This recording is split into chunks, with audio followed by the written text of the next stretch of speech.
Hey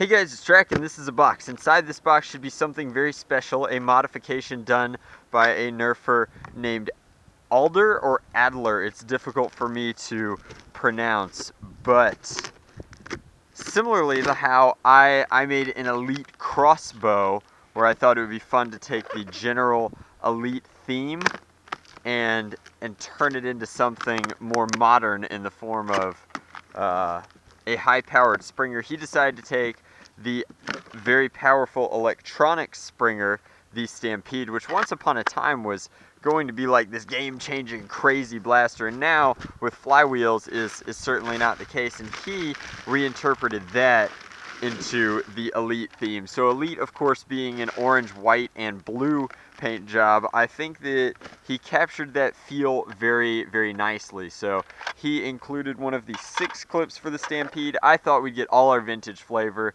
and grab one of my very old HVZ Stampede clip-a-zines, but looks like he has performed all of the standard, or I guess the usual suspects in terms of modifications. You can no longer see the selector switch, but I'm pretty sure this was fire and this is safe. So that is in fact safe, and this should be fire. Now he's powering it off of a LiPo, which he seriously pinched the wires on. I guess because he doesn't want to take the LiPo out to charge it.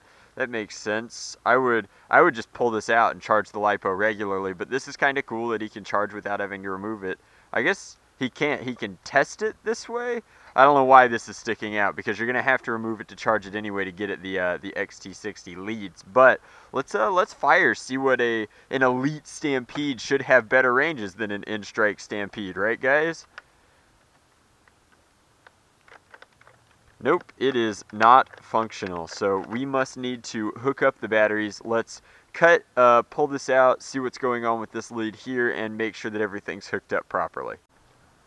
So checked the leads, tucked that wire back where it needed to be, and now we are good to go. So he's running it off of a turning 3S LiPo, and that's solid. You can hear that it's definitely snappy, pretty responsive. Man, he even changed the priming indicator. So his paint job is solid, I think. It's clear that he's using the right kinds of spray paints. He took and did hand detailing where he needed hand detailing. And then one of my most important things on a paint job like this is that there's plenty of awesome neon orange, and he didn't paint any of it, which means that these rail attachments are perfectly functional. The trigger isn't going to scrape paint off. The switch is super duper snappy, and everything kind of looks consistent because of that. I assume that this kind of targeting reticle on either side is his version of a signature.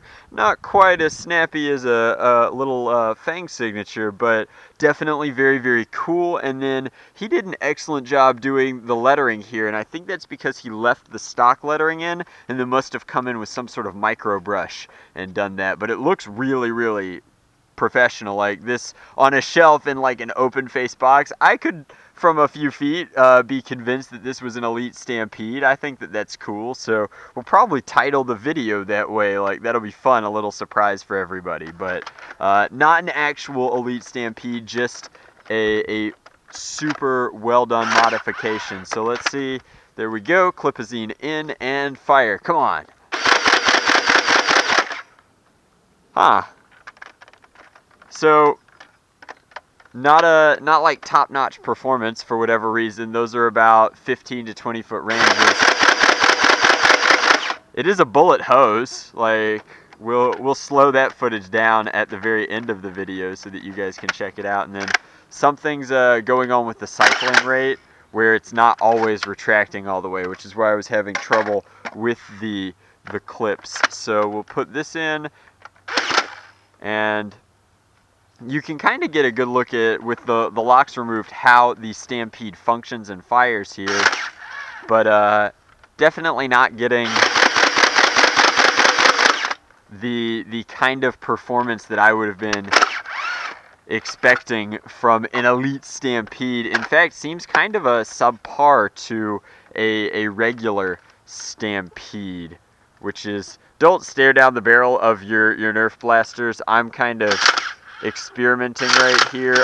I also know it's unloaded, and then most importantly, I am wearing eye protection in the form of my video goggles. But Oh, the safety switch does not function anymore. Well, I'm not entirely sure what's up with the performance, and I do not have time to open this up. So what I think that I will be doing with this, now that it's super spicy times and looks very, very cool, is I will probably be putting this on my eBay, and somebody who wants to tinker with it and find out what's up with the Elite Stampede can have my blessing to do so. But it's really cool. I definitely wanted to show it off on the channel. If nothing else, a huge thumbs up to Alder for the paint job, or Adler. I can't remember. It's fleeting me. In my old age, my memory is leaving, it would seem. But paint job is killer. Definitely captures the feel of what I would imagine a Hasbro done Elite Stampede to look like. The white is subtle, but definitely has that kind of fun